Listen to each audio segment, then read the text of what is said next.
जय माता की दोस्तों, आइए शुरू करते हैं माघ मास का 11वां अध्याय।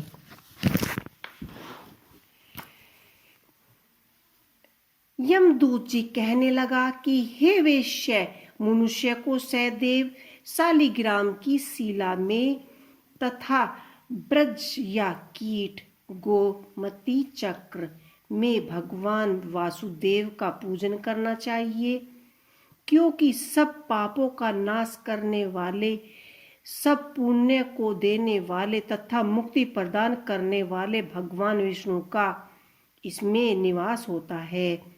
जो मनुष्य शालिग्राम की शिला या हरि चक्र की पूजा करता है, वह अनेक मंत्रों का फल प्राप्त कर लेता है। जो फल देवताओं को निपुण ब्रह्मा की उपासना में मिलता है, वही फल मनुष्य को भगवान शालिग्राम का पूजन करने से यमलोक को नहीं देखने देता। भगवान को लक्ष्मी जी के पास अथवा वैकुंठ में इतना आनंद नहीं आता जितना शालिग्राम की शिला या चक्र में निवास करने में आता है। सब कमल युक्त करोड़ों शिवलिंग के पूजन करने का फल नहीं मिलता जितना एक दिन शालिग्राम की पूजा करने से मिलता है।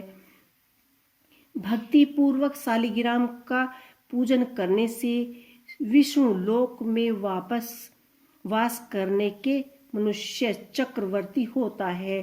कर्म, क्रोध, लोभ, मोह, अहंकार से युक्त होकर भी मनुष्य शालिग्राम का पूजन करने से वैकुंठ में प्रवेश करता है। जो सदैव शालिग्राम का पूजन करते हैं, वह प्रलय काल तथा वास करते हैं।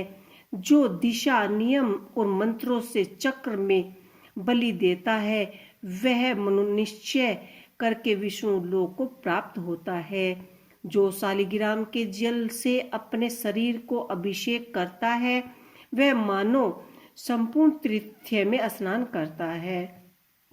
गंगा, रेवा, गोदावरी तथा सबका जल शालिग्राम में वास करता है। जो मनुष्य शालिग्राम की शिला के सन्मुख अपने पिता का श्राद्ध करता है, उसके पितृ कई कल्प तक स्वर्ग में वास करते हैं। जो लोग नित्य शालिग्राम की शिला का जल पीते हैं, उसके हजारों बार पंचांगव्य पीने के बराबर होता है। क्यों प्रयोजन? यदि शालिग्राम की शिला का जल पिए जाए तो सहस्त्र तीर्थों करने से क्या लाभ? यहाँ जहाँ पर शालिग्राम है, वह स्थान तीर्थ स्थान के समान ही है। वहाँ पर किए गए संपूर्ण दान, होम और करोड़ों गुणों फल की प्राप्ति होती है। जो एक बूंद भी शालिग्राम का जल पीता है, वह माता के स्तनों का दूध पीना नहीं करता, अर्थात गर्भाशय में नहीं आता, क्योंकि शालिग्राम शिला में जो कीड़े मकोड़े एक कोष के अंतराल में मरते हैं, वह भी वैकुंठ को ही प्राप्त होते हैं। जो फल वन में तप करने से प्राप्त होता है, वही भगवान को सदैव स्मरण करने से प्राप्त होता है।